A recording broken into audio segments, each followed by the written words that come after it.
Vamos a entrar a una serie durante estas semanas que lo he titulado Armas de autodestrucción masiva. Están de moda las armas de destrucción masiva en tantos países. Todos los países están en guerra, que por aquel país tiene bombas nucleares y aquel otro tiene otras armas de destrucción masiva, que aquel país tiene armas con químicas que pueden matar a mucha gente en un solo instante. Y entonces el mundo vive en esa zozobra por esas potencias mundiales que tienen armas de destrucción masiva. Y bueno, creo que sí es razón para uno preocuparse, pero muchas veces no nos ocupamos con algunas armas que tenemos en nuestro corazón. Un arsenal de armas de autodestrucción masiva, con la que nosotros mismos nos podemos destruir. Ni siquiera es nuestros enemigos o un país extranjero, no, nosotros mismos nos podemos destruir. Y si no las descubrimos, si no las desactivamos, en cualquier momento van a explotar y esa destrucción interna acabará con nosotros, con nuestra familia, con nuestro propósito, con muchas cosas. Y vamos a tratar durante las próximas semanas algunas de esas armas de autodestrucción masiva. Y la primera con que iniciamos hoy es la culpa. Ya estuvimos hablando en las mesas un poquito como a manera de introducción lo que es la culpa, pero quiero que hablemos sobre esta arma que está destruyendo a muchos creyentes. Y por supuesto a los no creyentes. Quizás uno de los enemigos más fuertes que usted tiene en su vida es usted mismo. La Biblia nos habla de 3 enemigos: el diablo, el mundo o el sistema del mundo y nosotros, nuestra carne. Esos son nuestros 3 enemigos. Pero nosotros sabemos que el diablo es puerco, entonces lo tenemos claro. Nosotros sabemos que en el mundo hay muchas cosas terribles y estamos cuidándonos del mundo, pero a veces nos descuidamos de nosotros mismos. Por eso yo quiero que hoy empecemos a descubrir cuáles son esas armas que posiblemente estén activadas y en cualquier momento explotan si no las tratas. La primera, como les decía hace un momentico, es la culpa. La culpa es una emoción que nos va a hacer daño en nuestra vida si no lo sabemos manejar. Nuestras emociones nos pueden hacer daño si no las sabemos manejar. Todos en algún momento hemos sentido culpa, ¿cierto que sí? ¿Qué es la culpa? El diccionario dice que la culpa es un sentimiento de responsabilidad, de condenación, de miedo, de vergüenza por haber hecho algo que se sabe estuvo mal.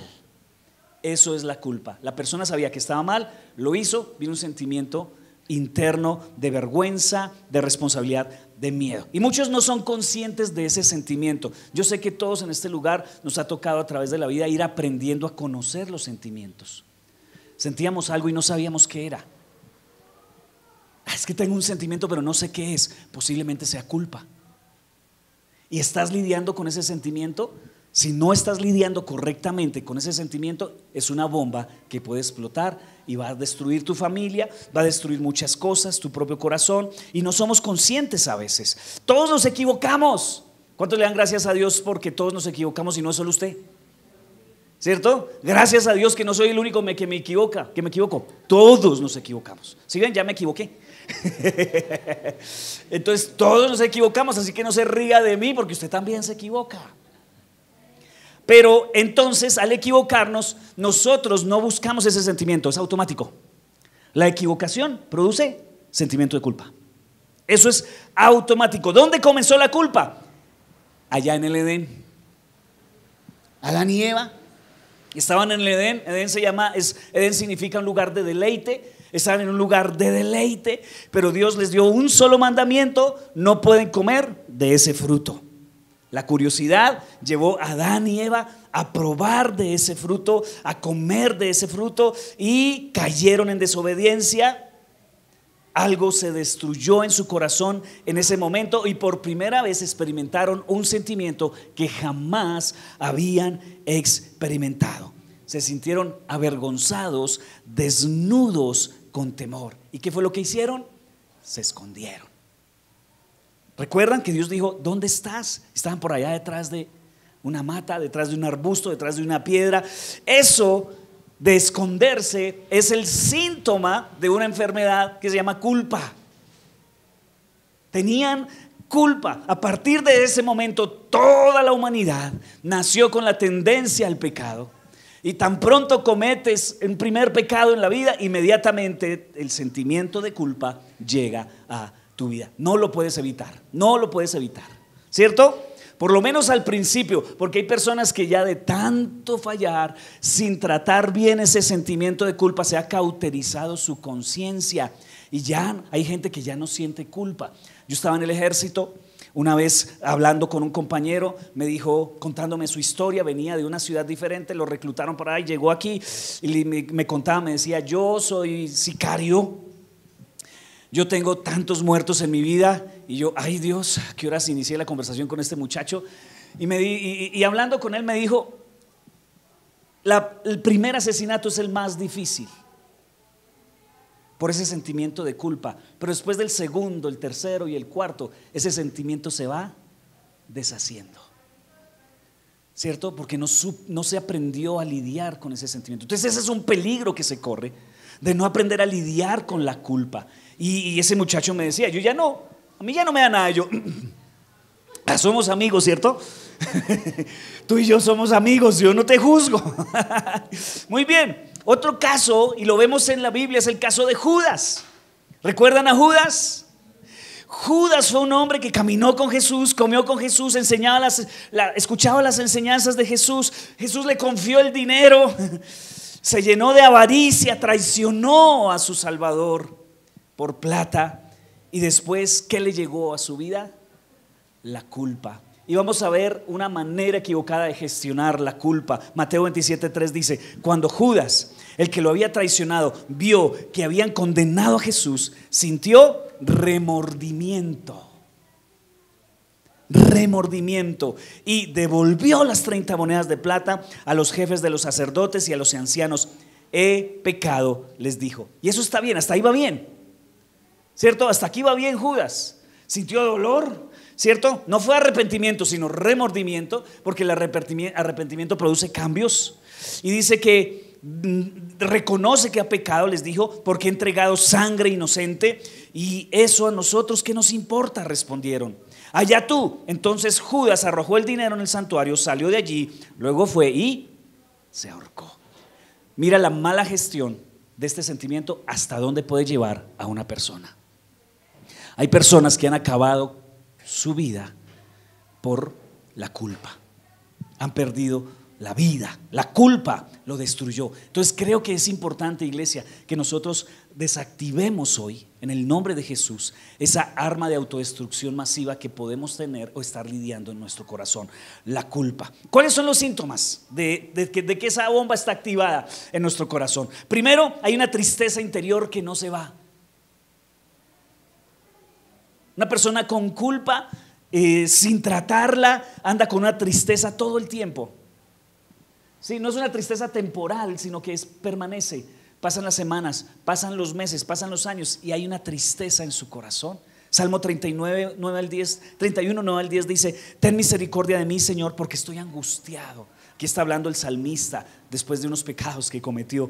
Dice: estoy angustiado, las lágrimas me nublan la vista, mi cuerpo y mi alma se marchitan, estoy muriendo de dolor, se me acortan los años por la tristeza, el pecado me dejó sin fuerzas, me estoy consumiendo por dentro. Esta es una señal de que había una culpa sin resolver en el corazón del salmista.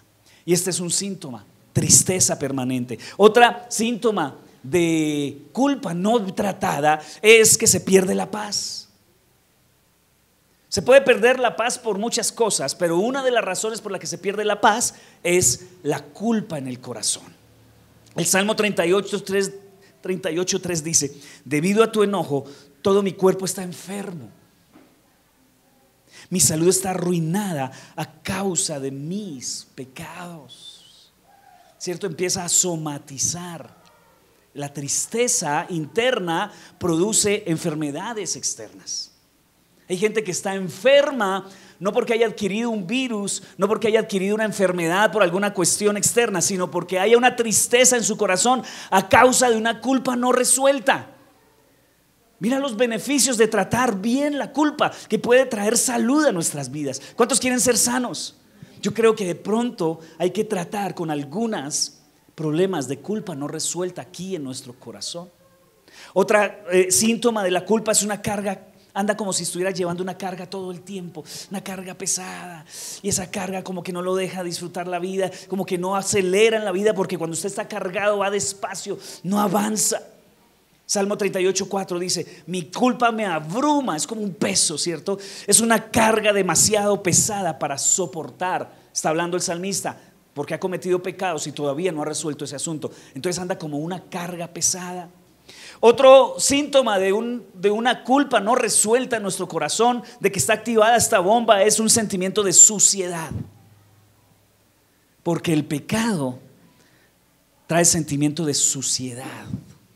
Cuando uno peca dice: soy un sinvergüenza, me siento sucio, ¿no? Siento que me he manchado de alguna manera al hacer esto. Entonces, una culpa no resuelta trae un sentimiento de suciedad. David escribió este versículo que acabo de leer, después de haber adulterado con una mujer y luego haber matado al esposo. Sí, David se sentía sucio por haber hecho lo que hizo. Y luego en el versículo 7 de ese mismo capítulo dice: purifícame de mis pecados y quedaré limpio. Sí, está hablando en términos de suciedad. Se sentía sucio. Entonces esa es una señal de que no hemos lidiado con la culpa en nuestro corazón. Otra cosa es sequía en tu ser. Como síntoma, es una sequía. Tú adoras, no sientes la presencia de Dios, lees la Biblia y no la entiendes. Como que lo que antes disfrutabas de Dios ya no lo estás disfrutando. Sí, esa es una sequía espiritual. Salmo 32:3 dice: mientras callé, se envejecieron mis huesos en mi gemir todo el día. Porque de día y de noche se agravó sobre mí tu mano, se volvió mi verdor en sequedades de verano. Sí, ya cambió su rostro de no disfruta nada, ni un chiste lo hace reír, no disfruta a los hijos, no disfruta la comida, nada. Eso es sequedad. La culpa puede traer un sequedad a nuestras vidas. No fluye tu oración, te sientes estancado, el enemigo te acusa totalmente. La culpa sin tratar nos hace sentir indignos. Claro que somos indignos, pero el Señor al perdonarnos nos hace dignos. Entonces una persona que no ha recibido el perdón de Dios todavía vive con una actitud de indigno. Pastor, ore por mí porque Dios no me recibe a mí mis oraciones.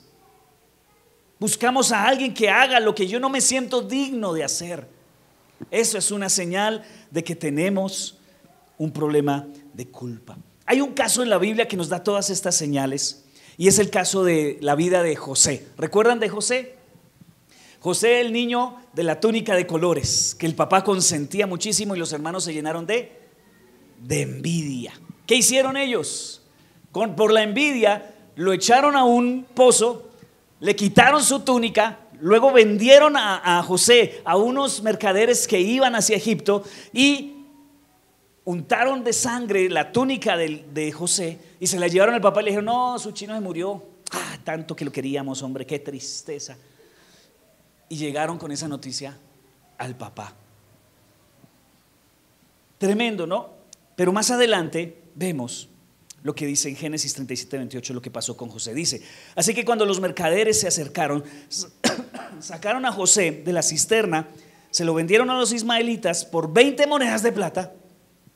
Fue así como se llevaron a José de Egipto. Versículo 31 dice: enseguida los hermanos tomaron la túnica especial de José, degollaron un cabrito y con la sangre empaparon la túnica.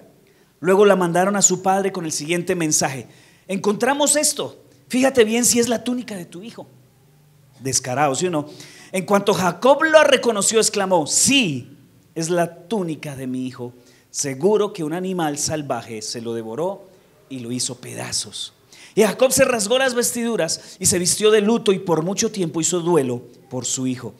Todos sus hijos y sus hijas intentaban calmarlo, pero él no se dejaba consolar, sino que decía: no, guardaré el luto hasta que descienda al sepulcro para reunirme con mi hijo. Así Jacob siguió llorando la muerte de José. Después de que sucedió esto, cayó sobre los hermanos de José culpa.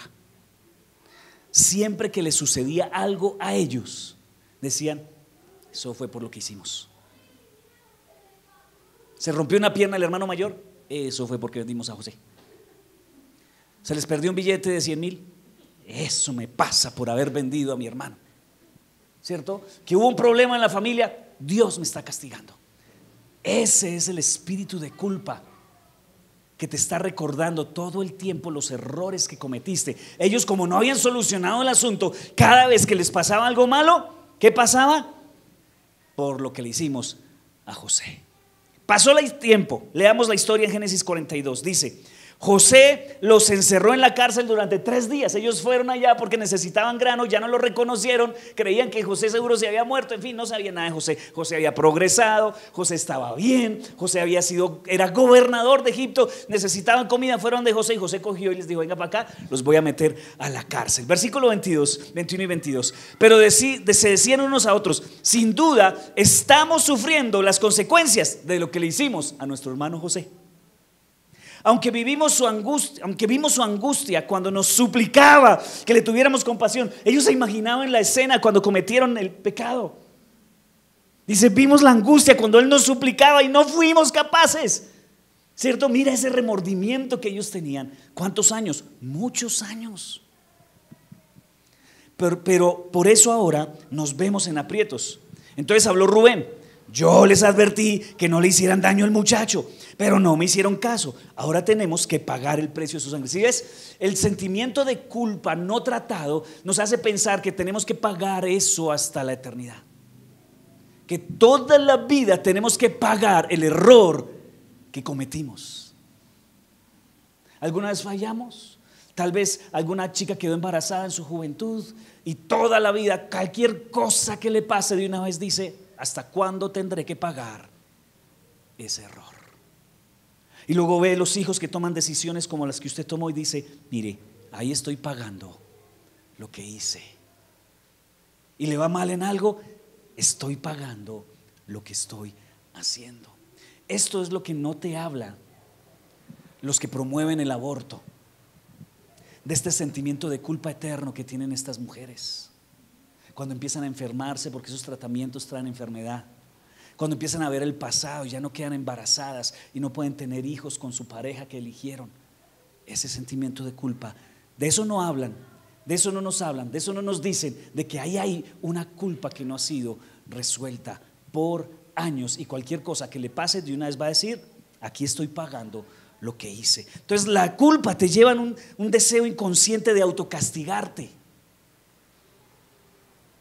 Si tú no lidias con la culpa, ese sentimiento continuo de culpa va a estar haciéndome: yo tengo que darme duro, yo no merezco, yo soy un torpe. O te tratas mal o te castigas a ti mismo para tratar de aliviar la culpa, y así no se soluciona la culpa. La culpa trae ese inconsciente deseo de autocastigarte, que tienes que pagar por el daño que hiciste. Estos son los síntomas de la culpa. Tal vez muchos se han identificado en esta mañana y dicen: pastor, tal vez yo tengo ese tema con la culpa hoy. Pues has venido al lugar correcto, porque Dios quiere sanar eso en tu vida. Dios quiere desactivar esa bomba que a muchos los está destruyendo, no los deja avanzar, los tiene estancados. ¿Cuáles son las salidas incorrectas de la culpa? Lo primero es negar el problema, y este es el error que comete la mayoría de las personas cuando cometen un error o cometen un pecado. ¿Saben qué dice? ¿Cómo es que dice la canción? Si no me acuerdo, no pasó. Y muchos prefieren vivir así, fingiendo demencia ante algo que sí pasó, algo que sí hiciste. Pero si no lo nombramos, si no lo decimos, entonces si lo ignoramos, eso va a sanar. Mentiras. El peor error es negar el problema, hacer como que no pasó nada, porque es inevitable que tú tengas sentimientos de culpa por los pecados que has cometido. No importa que los ignores o no, podrás ignorarlos. Es más, hay personas que los meten al subconsciente, que ya ni se acuerdan de eso que hicieron. Sin embargo, el sentimiento de culpa está presente porque hicieron algo. Hay algo que solucionar. Entonces la solución a la culpa no es decir: no he hecho nada. La solución a la culpa no es decir: no ha pasado nada. Tienes que enfrentarlo. Hay pecados ocultos, esa culpa que no solucionas te empieza a enfermar espiritualmente, emocionalmente y luego sale en el físico. Hay personas que se enferman por esto. Tienen un secretico guardado por años que solo Dios y tú lo saben, pero viven con eso remordiéndoles y remordiéndoles por dentro y se manifiesta con problemas de salud, con problemas físicos, y van al médico y el médico los trata, pero no hay medicina para eso. No hay medicina física para una enfermedad espiritual. A veces pensamos que con acetaminofén o con todos esos productos nuevos que están saliendo, que ya usa, que tú usas el magnesio para el buen estado de ánimo, que tú usas el no sé qué, todas esas cosas son complementos, pero cuando se acabe el efecto del medicamento, ahí está. Eso está ahí porque no lo has solucionado y te carcome por dentro y no te deja vivir en paz. Otra forma de tratar equivocadamente la culpa es tratar de escondernos, como lo hizo Adán y Eva. Les leo el texto en Génesis 3:7. Dice: en ese momento se les abrieron los ojos y de pronto sintieron vergüenza por su desnudez. Entonces cosieron hojas de higuera para cubrirse cuando soplaba la brisa fresca de la tarde. El hombre y su esposa oyeron al Señor Dios caminando por el huerto, así que se escondieron del Señor, de Dios, entre los árboles. Hay gente que dice: yo no voy a la iglesia porque tengo muchos pecados. Se están escondiendo de Dios. No quiero saber nada de religión. No me hablen de nada de Dios. Lo que hay detrás es culpa, porque no quiere enfrentarse ante Dios por sus luchas y sus pecados. Y uno dice: ¿por qué será que no quiere ir a la iglesia? Porque sabe que tiene un escondido. Y porque el diablo le ha hecho creer que si viene a la iglesia, que si busca de Dios, le sacan ese escondido, Dios lo juzga, lo van a rechazar por su pecado. Y la culpa, mire cómo aleja a las personas de Dios. En lugar de acercarlas a su perdonador, los aleja de Dios. Entonces la solución no es escondernos. Mira, déjame decirte algo, y de pronto te va a sorprender, pero aquí todos sabemos que tú eres pecador. No trates de esconderlo, porque ya sabemos que tú eres pecador. Todos ustedes saben que yo soy pecador. Así que ¿para qué gasto mi energía tratando de aparentar una perfección que no tengo? Eso no me permite ser sano. No me permite lidiar correctamente con la culpa. La gente piensa que la iglesia, y algunos tienen un mal concepto de la iglesia, que la iglesia es un club de santos. No, la iglesia es un hospital de gente en tratamiento.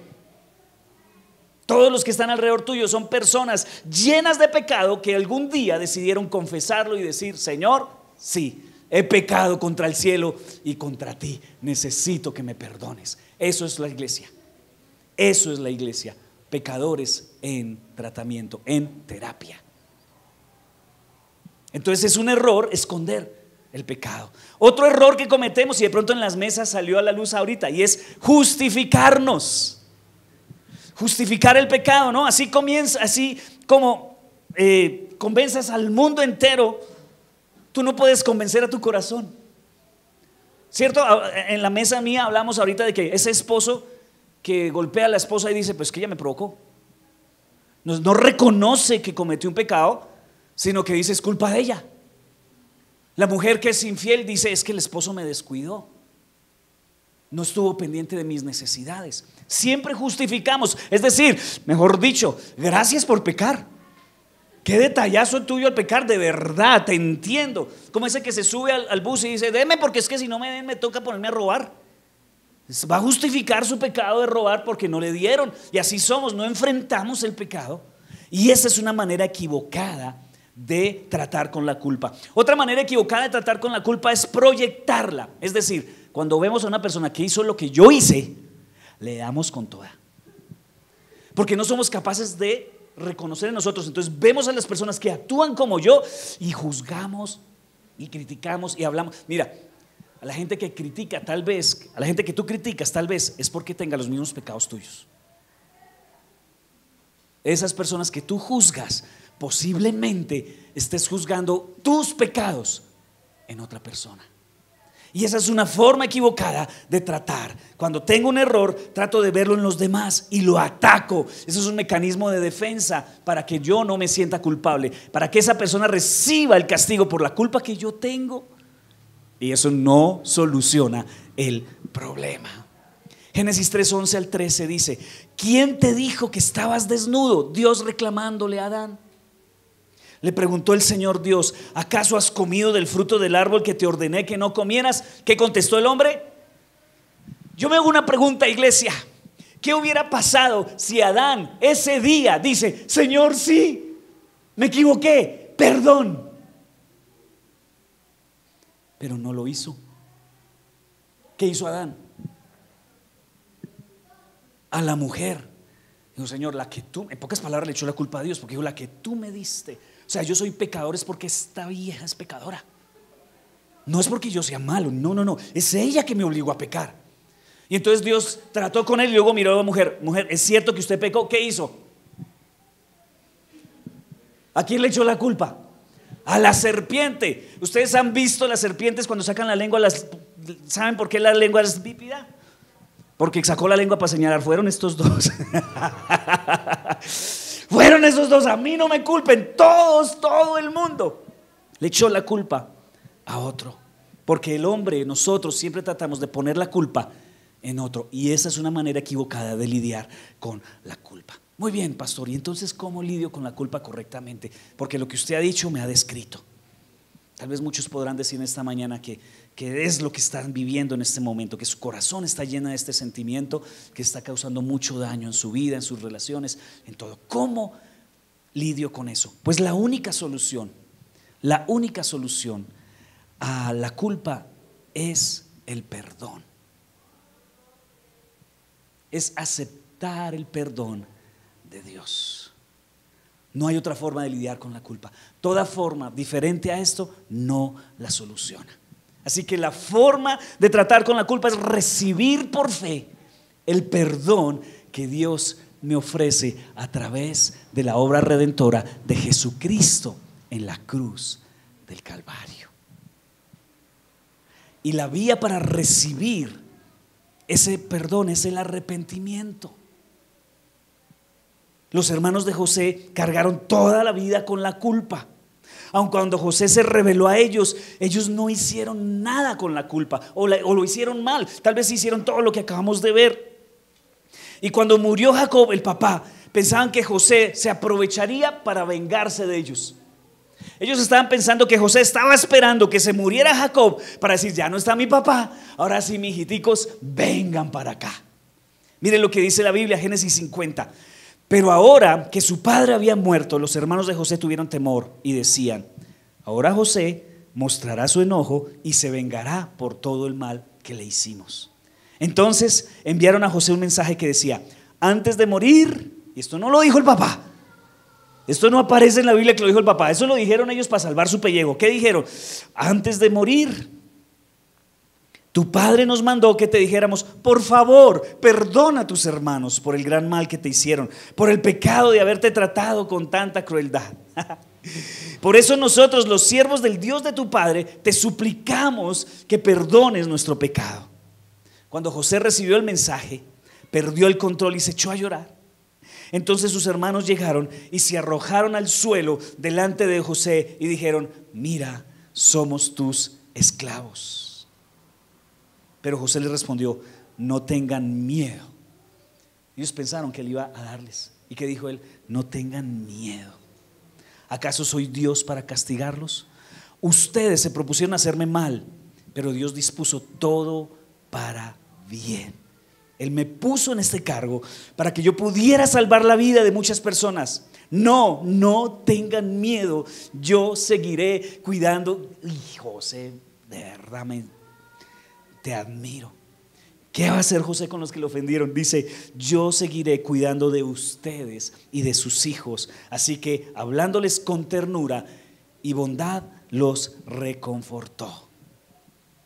¿Qué fue lo que hizo? Los perdonó. Y la culpa que ellos tenían se fue. No se fue con todas esas malas decisiones que tomaron. No se fue echándole la culpa al vecino. No se fue diciendo que no fui yo, fue ella. No, cuando recibieron el perdón, la culpa se fue.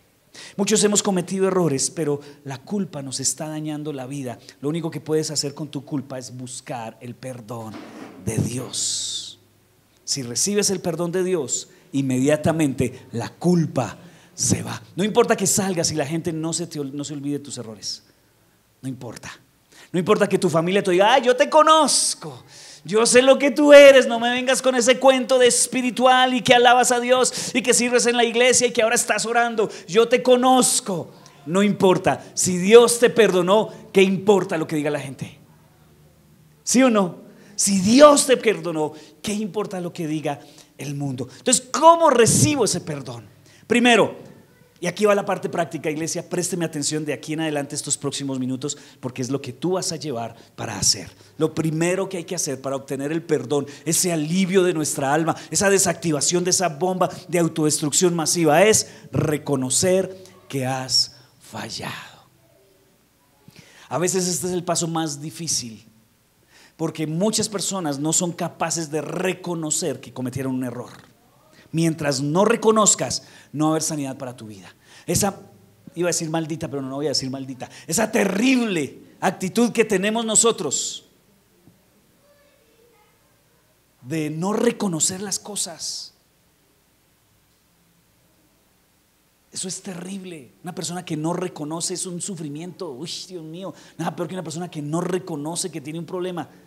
Es un sufrir para la mamá de este muchacho que está en el alcoholismo y no lo reconoce. Es un sufrir para su familia que está en las drogas y no reconoce. Yo lo dejo cuando quiera. Ya 20 años y no ha querido, o es que no puede. No reconoce que necesita ayuda, no reconoce que su problema está afectando a los demás. Mientras no reconozcas, no puede haber sanidad en tu vida. Entonces, ¿qué es lo primero? Fácil. Sí, Señor, soy un pecador. No hay nada que hacer. Tienes razón, lo que estás diciendo de mí es cierto. Este sentimiento de culpa que tengo es por alguna razón, porque he pecado. No lo llames error, es pecado. Ay, no, es que me equivoqué. No, pecaste. Salmo 51:3 dice: yo reconozco mis transgresiones, siempre tengo presente mi pecado. Contra ti he pecado, solo contra ti, y he hecho lo que es malo ante tus ojos. Por eso tu sentencia es justa y tu juicio es irreprochable. Hay razones para sentirme mal. Hay razones para sentirme como me siento. Hay razones para sentir esta culpa que tengo. Fue lo mismo que dijo el hijo pródigo, ¿no?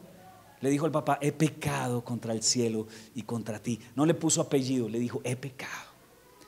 Lo que David hizo fue muy feo. Se acostó con una vecina y luego mató al esposo para quedarse con silenciar el problema. Pero la Biblia nos muestra que no importa el tamaño del pecado que hayas cometido, porque si tú sigues leyendo la Biblia dice acerca de David que David tenía un corazón conforme al corazón de Dios. ¿Porque no se equivocaba? No, porque tenía la humildad de decir: ¿sabe qué? Sí, pequé. La santidad no consiste en no equivocarse jamás. La santidad consiste en que no te demores mucho en reconocer tu pecado y apartarte de él. Esa es la santidad. Cada día pecamos menos, por supuesto, pero tienes que demorarte muy poco para ir al Señor y decir, como dijo David: contra ti he pecado. Lo segundo que debemos hacer después de reconocer que tenemos un problema de pecado es confesarlo, decirlo. Tú no eres sano si solamente sabes que pecaste. Eso le pasó a Judas. Él sabía que había pecado, pero jamás soltó lo que había dentro de su corazón. Jamás dijo: he cometido un pecado terrible, Dios, perdóname. No salió de su palabra la palabra perdóname. ¿Sabe qué salió de su corazón? Las ganas de matarse, y se mató. Una culpa mal lidiada. Tienes que confesar que has fallado. Hay que decirle: Señor, no le digas cosas al Señor como: Señor, si en alguna cosa te he ofendido. Tienes que decirle qué fue lo que hiciste. Dios no necesita información, porque Él ya lo sabe. ¿Qué es lo que necesita Dios o lo que quiere Dios? Tu liberación. Y cuando tú confiesas, te quitas 30 toneladas de peso que tenías encima, que te están enfermando, que te están causando dolor, que están causando terribles cosas. Primera de Juan 1:9 dice: si confesamos nuestros pecados, Dios, que es fiel y justo, ¿qué hace? Nos posterga el perdón hasta que lloremos harto. ¿Sí dice eso? Ahí dice que tenemos que rogarle 80 meses. A ver si de pronto el Señor, no, si confesamos, nos perdona y nos limpia. Se va ese sentimiento de suciedad que trae la culpa del que hablamos ahorita. Entonces, confesar. Lo primero, reconocer. Lo segundo, confesar. Yo lo digo. Y lo tercero, recibir por fe el perdón. Hay personas que confiesan su pecado, se sienten mal, ese sentimiento bueno que lleva a la transformación, pero no son capaces de recibir por fe el perdón de Dios. Y viven con esa culpa todos los días después de que ya han confesado su pecado. Dice el versículo 5 del Salmo 32: pero te confesé mi pecado y no te oculté mi maldad. Me dije, voy a confesar mis transgresiones al Señor, y tú perdonaste mi maldad y mi pecado. ¿Qué sintió David aquí? David se sintió perdonado.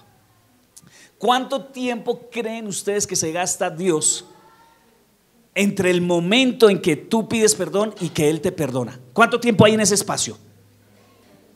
¿Cuánto? Casi que imperceptible. En el momento en que tú pidas perdón, ¿qué dice el Señor? Te perdono. No son semanas, no son meses, no son años de rogativas y de irnos de rodillas hasta las montañas de la ciudad a ver si de pronto Dios pudiera perdonarme. No, cuando tú confiesas y pides perdón, eres perdonado. ¿Cuándo? Inmediatamente. Pero hay personas que a estas alturas todavía siguen pidiendo perdón por pecados que ya se han pedido perdón hace rato. Y el Señor le dice, ¿de qué me estás hablando? ¿De qué me estás hablando? Si es algo que yo ya te perdoné. Ay, Señor, pero es que fue terrible, fue terrible. Uno ve a David que después de ser perdonado siguió viviendo su vida como si nada, y uno dice descarado. No descarado, no. Él se sintió perdonado. Dios ya lo había perdonado. Es que ni por más que usted trate de pagarle a Dios por sus pecados, eso no se puede hacer. Él lo da por gracia. Recíbelo por fe. No te sientas más culpable, confiésalo, abre tu corazón, enfréntalo, pídele perdón a Dios y luego sal de ese lugar de oración, levántate y vive la vida como si no hubiera pasado nada. Porque sí es la gracia de Dios con nosotros. ¿Cuánto le dan gracias a Dios por esa gracia que nos perdonó? Gracias, Señor. Y cuarto, porque muchos este paso no llegan hasta allá. ¿Cuál es? Apártese del pecado. No sea concha, o sea, ¿cierto? ¿Quién después de ser perdonado por tanta gracia va a seguir en lo mismo? Un descarado, un conchudo, un sinvergüenza. Y a veces cometemos ese error. No lo hagas, apártate del pecado. Proverbios 28:13 dice: quien encubre su pecado jamás prospera, quien lo confiesa y lo deja halla el perdón. ¿Qué fue lo que le dijo Jesús a la mujer adúltera? Tus pecados son perdonados, vete y no peques más. Es decir, tranquilo, te perdono, no lo vuelvas a hacer. Eso es lo que el Señor te dice hoy: te perdono, no lo vuelvas a hacer. Tremendo. Si tú sigues jugando con el pecado, la culpa otra vez va a venir y te va a destruir. Y lo peor, ¿no? Si no lidias con el pecado, vas a seguir pecando, no confiesas, te vuelves duro de corazón. Y empiezas a callar la voz del Espíritu Santo, esa vocecita que te dice eso está mal, ese sentimiento de Dios que te dice arrepiéntete. El enemigo es el acusador de los hermanos. La única solución es ir al Señor, quien lo sabe todo, confesar nuestro pecado, recibir el perdón. Dios nos da una nueva oportunidad. Colosenses 2:13 al 15 dice: ustedes estaban muertos a causa de sus pecados, porque aún no les habían quitado la naturaleza pecaminosa. Entonces Dios les dio vida con Cristo. ¿Al qué? Al perdonar, ¿cuántos? Todos nuestros pecados. Él anuló el acta de los cargos que había contra nosotros y Él eliminó clavándola en la cruz. De esa manera desarmó a los gobernantes y a las autoridades espirituales, los avergonzó públicamente con su victoria sobre ellos en la cruz. ¿Cuántos recibieron un papelito ahorita? Una tarjetica. Esa tarjetica es un tesoro. Guárdala, porque cada vez que nos sintamos acusados por el diablo, podemos decir: por lo tanto ya no hay ninguna condenación para los que están unidos a Cristo Jesús, o como dice el versículo que les di a ustedes, para los que pertenecen a Cristo Jesús. Ya no hay condenación para los que han sido perdonados. ¿Utilizas la culpa como un arma de autodestrucción o utilizas la culpa como un arma para recibir perdón. Te puedes autodestruir con la culpa todos los días, o puedes usarla para arrepentirte y apartarte. Mire lo que leíamos ahorita, 2 Corintios 7:9 dice: sin embargo ahora me alegro, no porque se hayan entristecido, esa tristeza que produce la culpa, sino porque la tristeza los llevó al arrepentimiento. Ustedes se entristecieron tal como Dios lo quiere, de modo que nosotros de ninguna manera los hemos perjudicado. La tristeza que proviene de Dios produce el arrepentimiento que lleva a la salvación, de la cual no hay que arrepentirse, mientras que la tristeza del mundo produce la muerte. ¿Qué está diciendo la Biblia? Que el pecado, que la culpa o que esa tristeza puede llevar primero al arrepentimiento o a la muerte. Si tú no te has arrepentido de tus pecados, entonces esa culpa te está llevando a la muerte. Pedro y Judas es el ejemplo de eso. ¿Qué hizo Judas? Remordimiento sin arrepentimiento. ¿Y qué pasó? ¿A qué lo llevó? ¿Qué hizo Pedro? Se arrepintió, no huyó de su perdonador. Dios quiere que tú vengas a Él como Pedro y recibas el perdón de Dios. Si no lo haces, les voy a contar una historia para terminar. Una viejita tenía en su casita un pato en el campo. Vinieron los nietos, Juanita y Panchito, a pasar vacaciones en la casa de la abuelita, y estaban jugando con el pato. Juanita estaba jugando con el pato y Panchito estaba jugando con el balón en el pasto, en el potrero. En una de esas, Panchito le pega un balonazo, un taponazo a ese balón y ¡pum!, directo al pato. Y el pato quedó estirado en el suelo. No, ¿y ahora qué le vamos a decir a la abuelita? Y Panchita le dijo: no, venga, hagamos una cosa, pues enterrémoslo. Y yo me quedo callada, pero necesito que cuando la abuelita me pida que yo lave la loza, tú la laves. Si no, yo le cuento que usted le pegó al pato. No, lo que sea, total de que la abuelita no se entere que yo maté el pato. Listo, llegó la hora del almuerzo, estaban almorzando y se hacían ojitos.